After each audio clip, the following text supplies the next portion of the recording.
I'm going to start with Robin from Mom the Magnificent. Go ahead. Hi, guys. Thanks so much for joining us.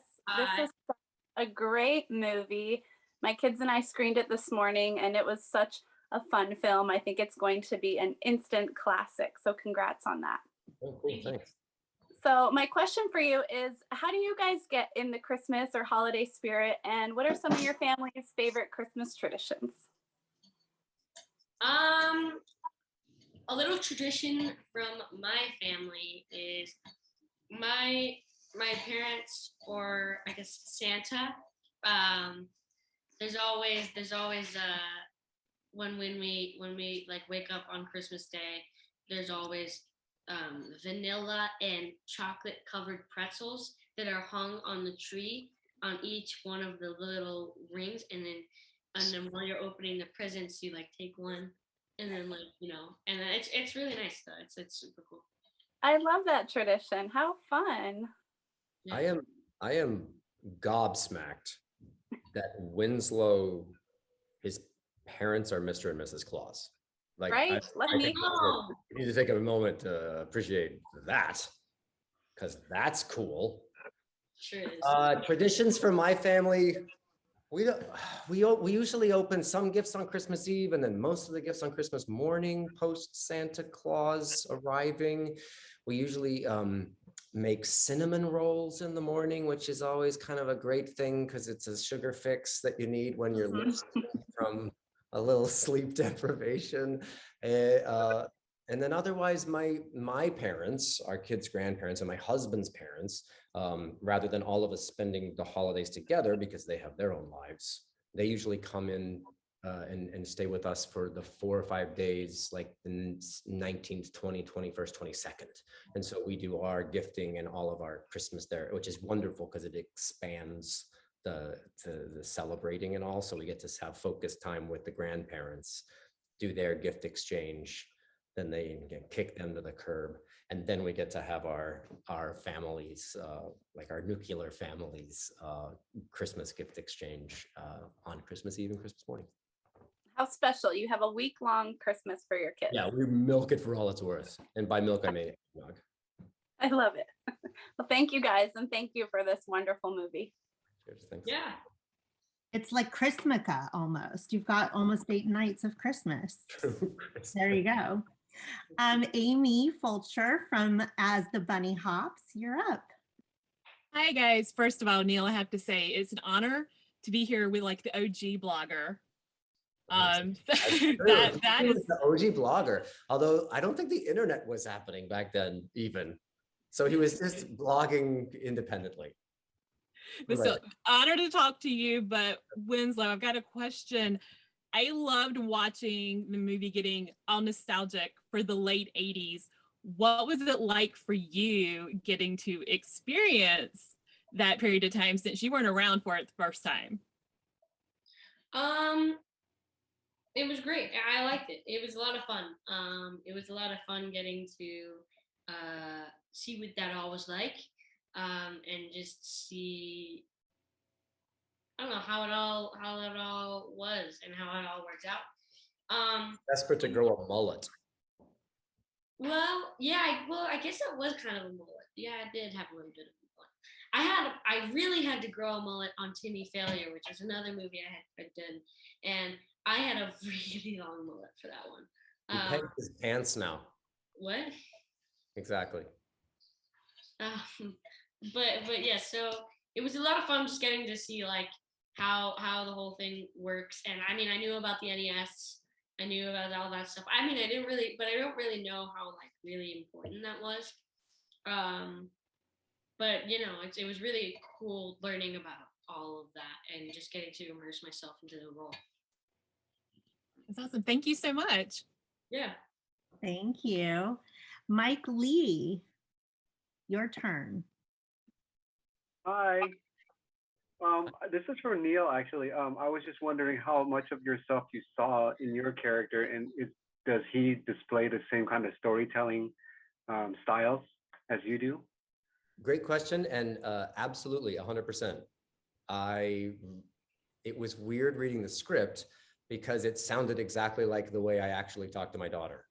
I always thought that I should talk to my children like they're people and not like baby people.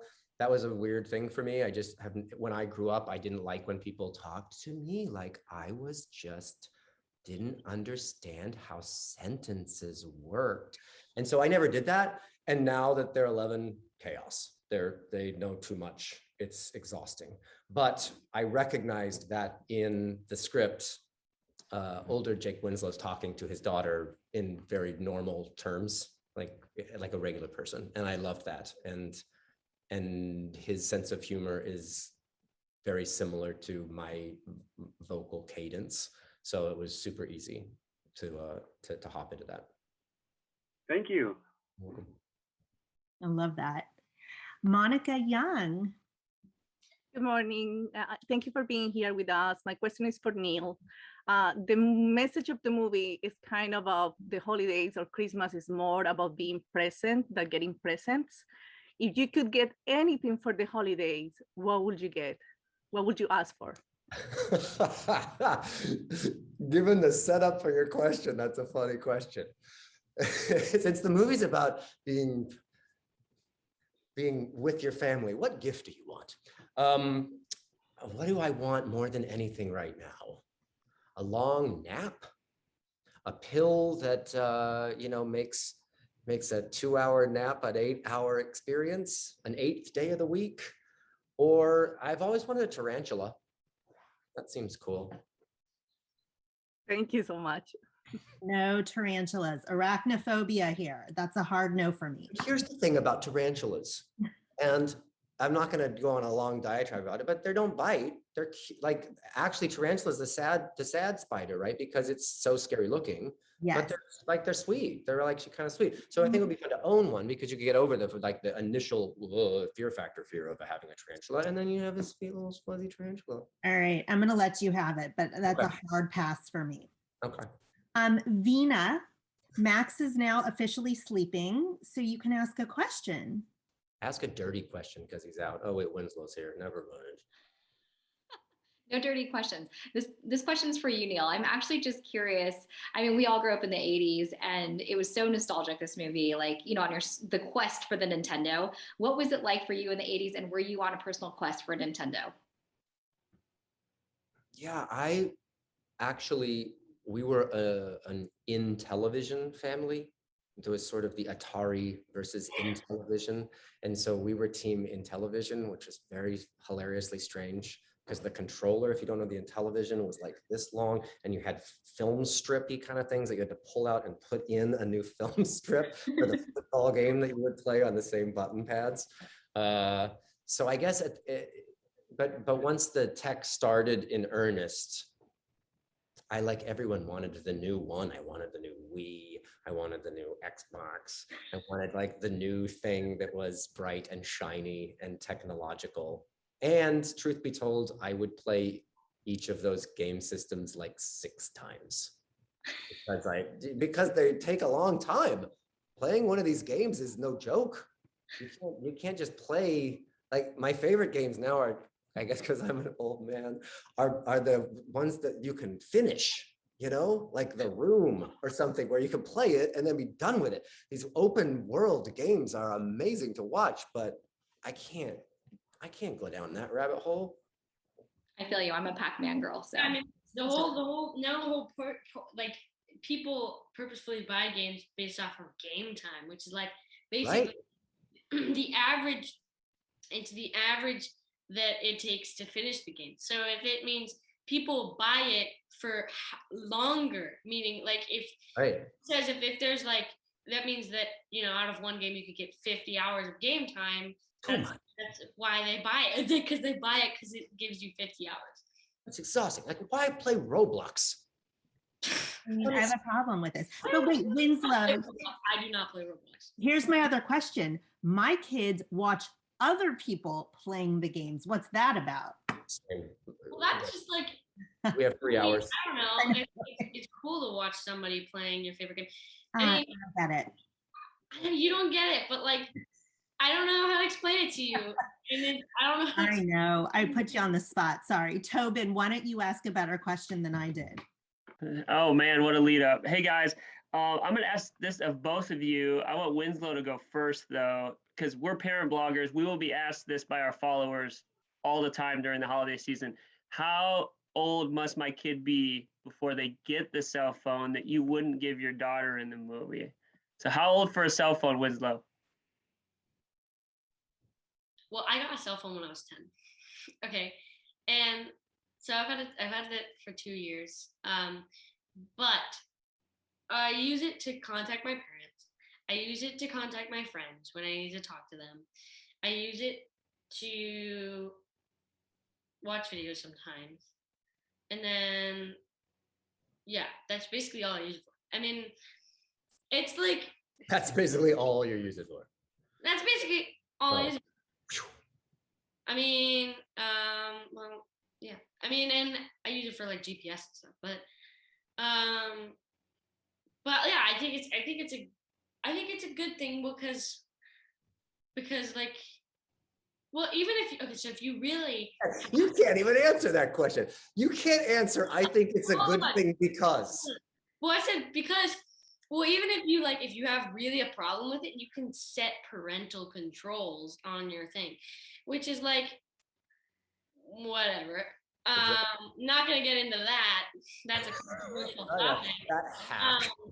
But like, yes. I use it to contact my friends because like while I'm away doing something like this, I want to talk to them.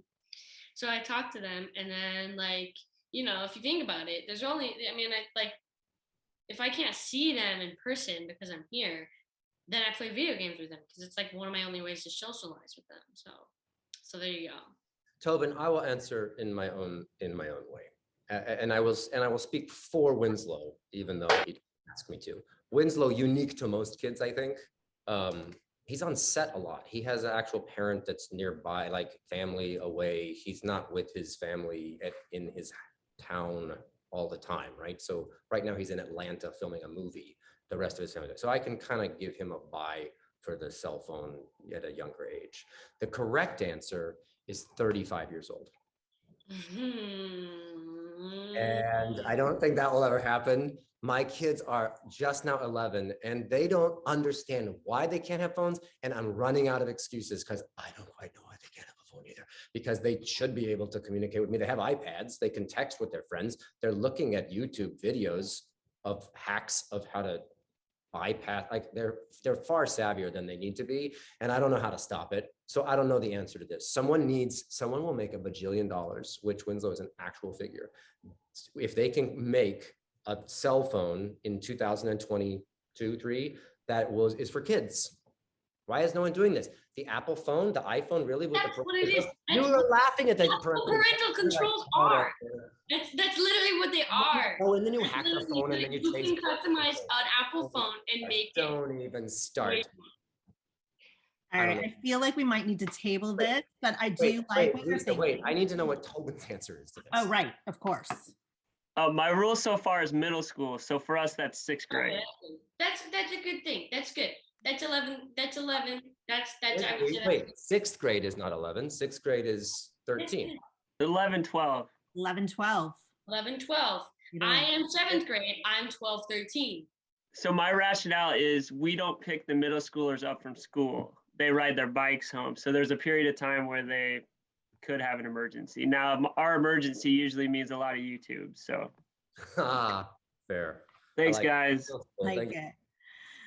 I love this movie, guys. It is an instant classic, like Elf and all the amazing Warner Brothers movies that they've created.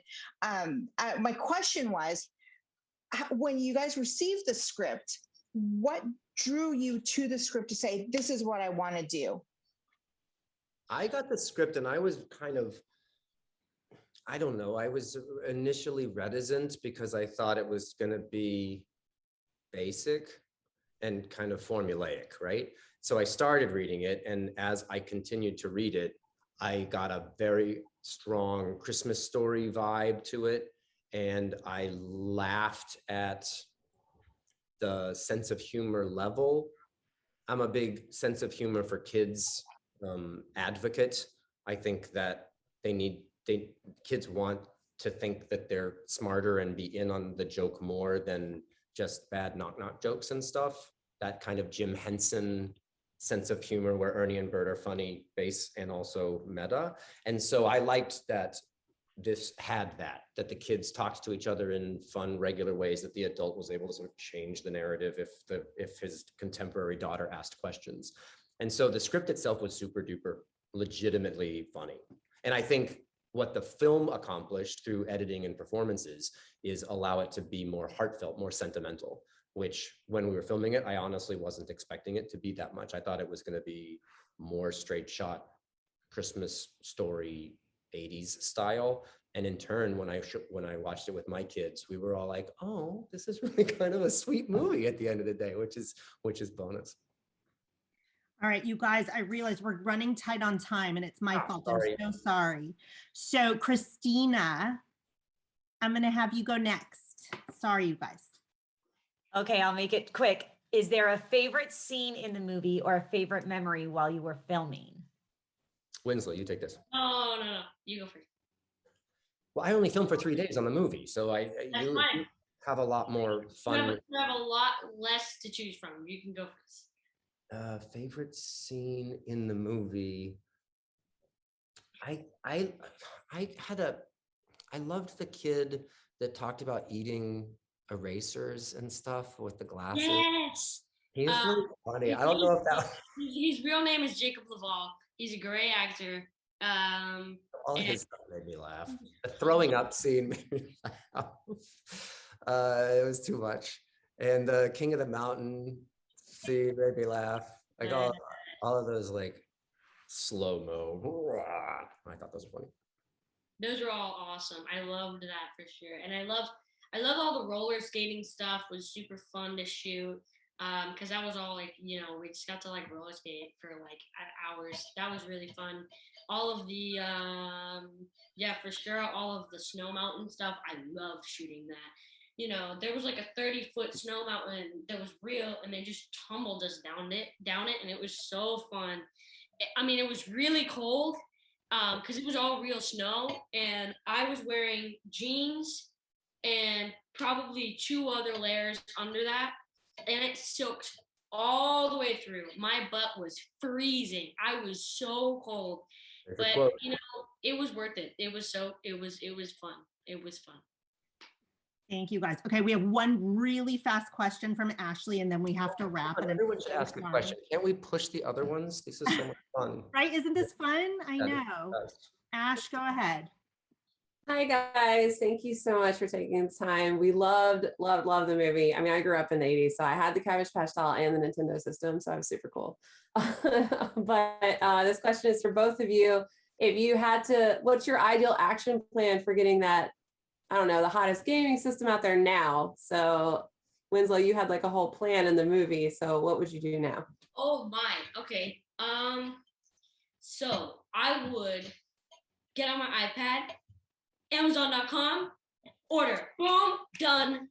No, but see, it sells out and like the bots and stuff get it. So that's not going to work. That's too easy.